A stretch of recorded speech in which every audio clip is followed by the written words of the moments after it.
Hello all and welcome to this AWS tutorial. In our tutorial today, I will provide a brief overview on AWS local zones. These are some reference URLs. I will have these reference URLs posted in the description of this video.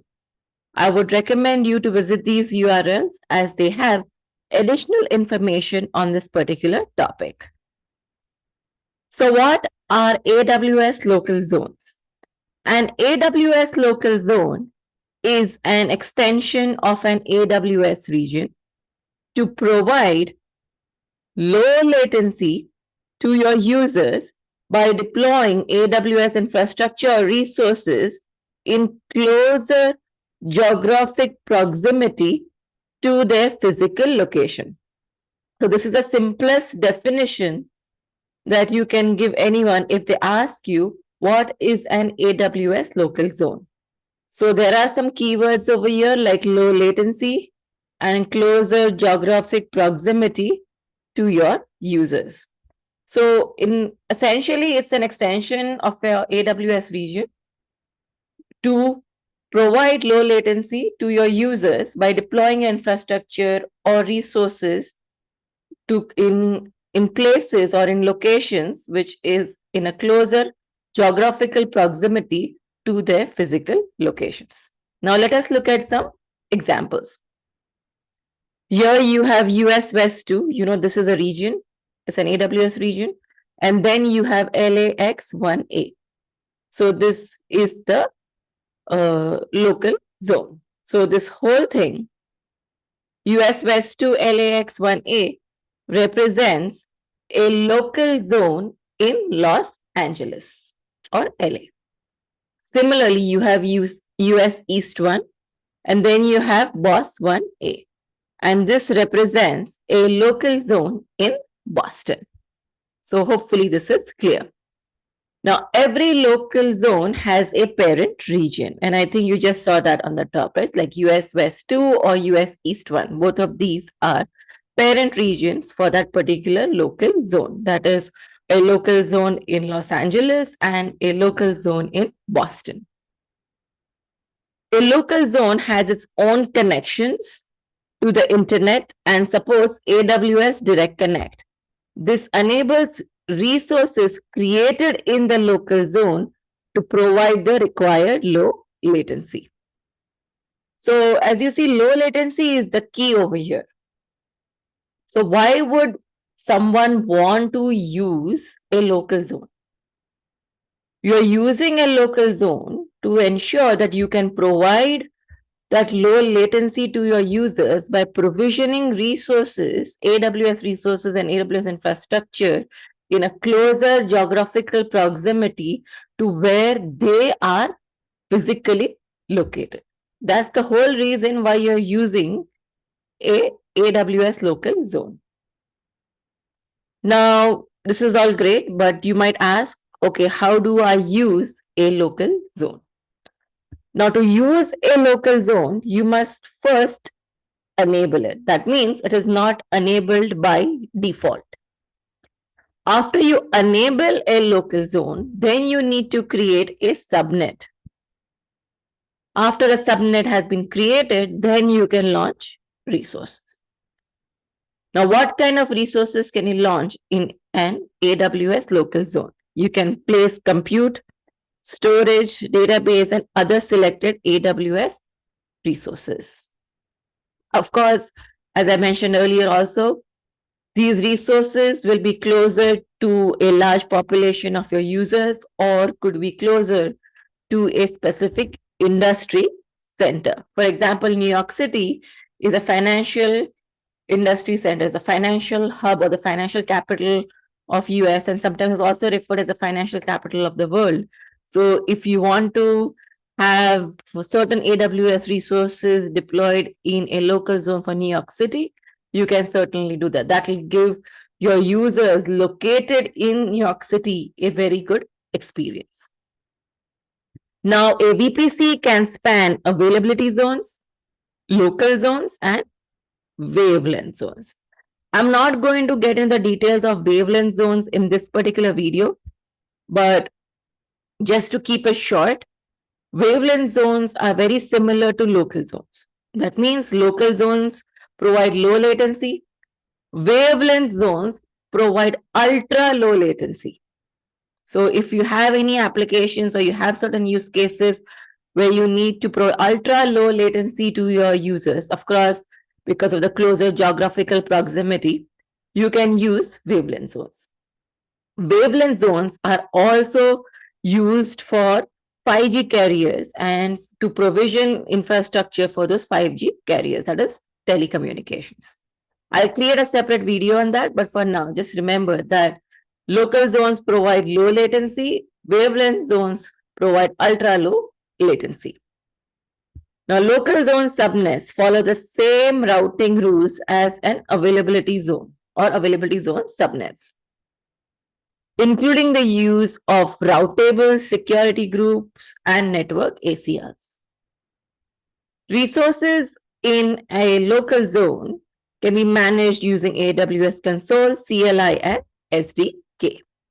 So hopefully this gave you a good overview as to what an AWS local zone is all about. These are some concepts that you need to keep in mind or learn. The second one actually, we've already spoken about a parent region. So by now you know that every local zone has a parent region, like you saw US West 2, US East 1.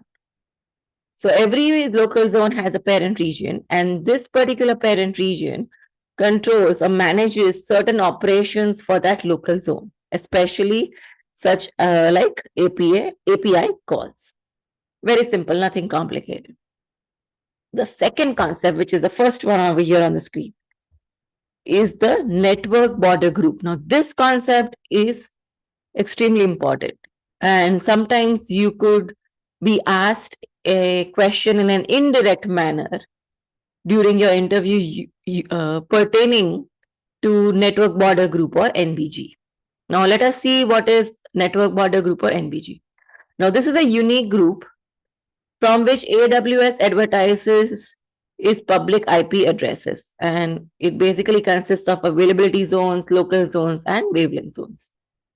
So there is a pool of public IP addresses that are explicitly allocated for use to a network border group.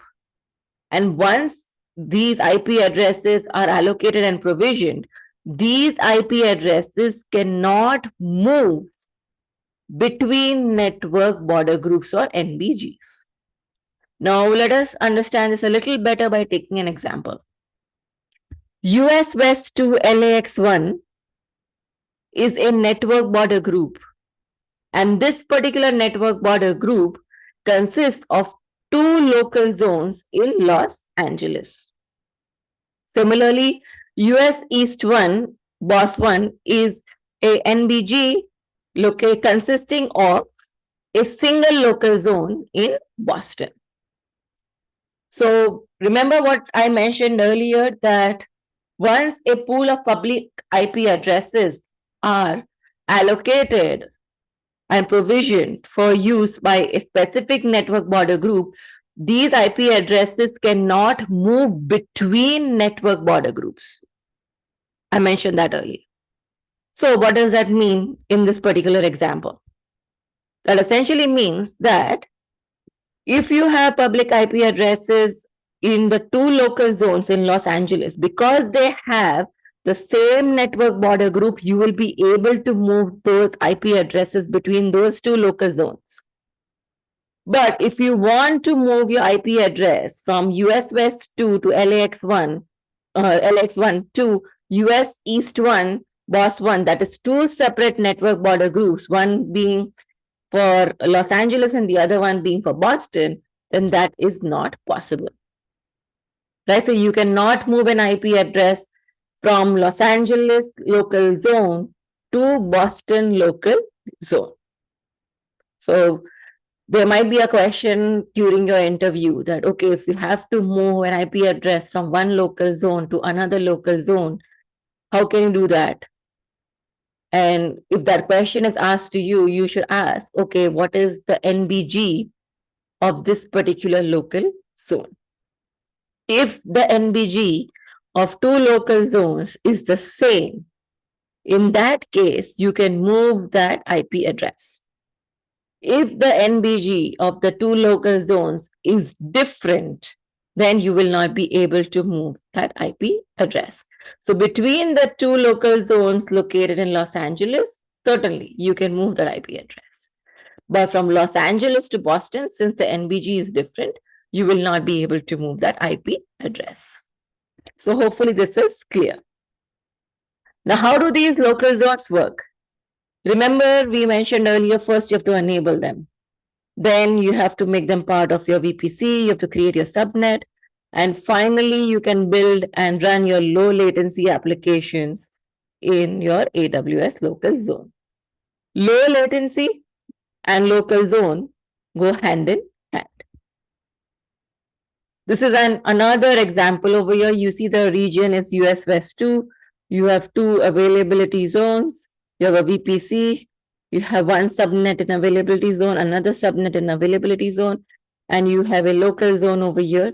Now, this could be LAX 1A or B.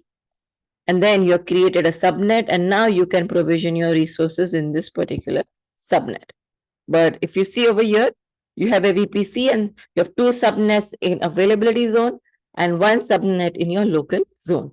Remember that the best thing to provide provision in a local zone are resources that require low latency and that require closer proximity to your users.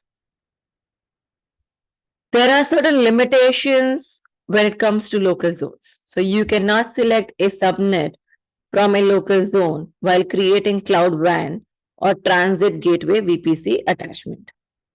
Similarly, you cannot create VPC endpoints inside a local zone subnet. Now, traffic within US that is destined for a subnet in a local zone using AWS Direct Connect does not travel through the parent region of that local zone. Instead, the traffic takes the shortest path to their local zone. And it is very simple. Why does it do something like this? It does that in order to decrease latency and basically make your applications more responsive for your users. Remember, as I said earlier as well, low latency and local zones go hand in hand.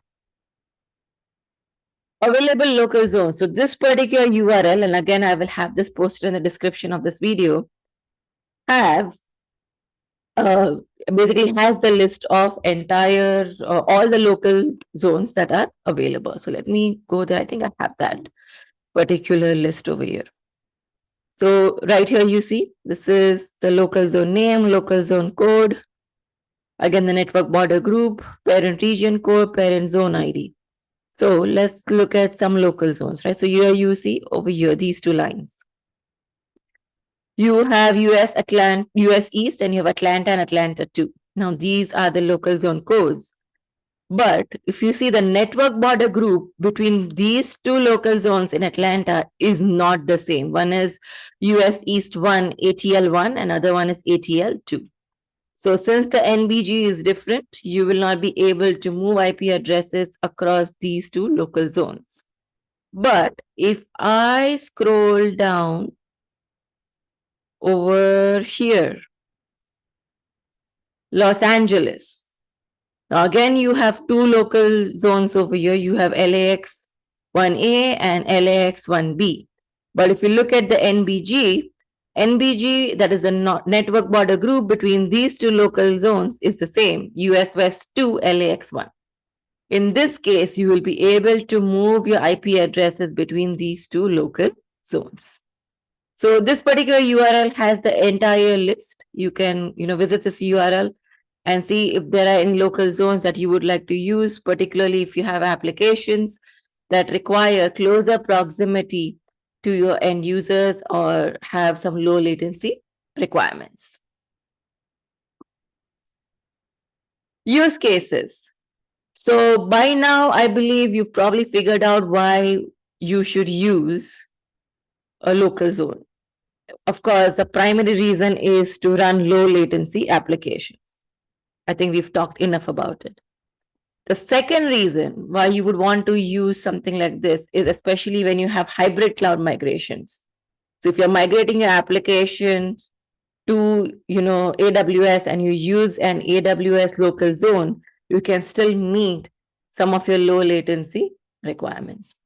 And the third region, this is a pretty interesting one, is to meet any stringent data residency requirements. So especially when you need to comply with certain state or local data residency needs, you can certainly leverage a local zone. For example, like healthcare data for New York City cannot be stored outside of New York City. I'm just giving an example, right? In that case, you can certainly leverage a local zone for New York City. Pricing. There are no additional charges for enabling local zones. You only pay for the resources that you deploy in your local zones. So I hope that this video was helpful, and do post your comments. And this is it from me today. I will see you shortly in some other video. Till then, take care. Bye-bye.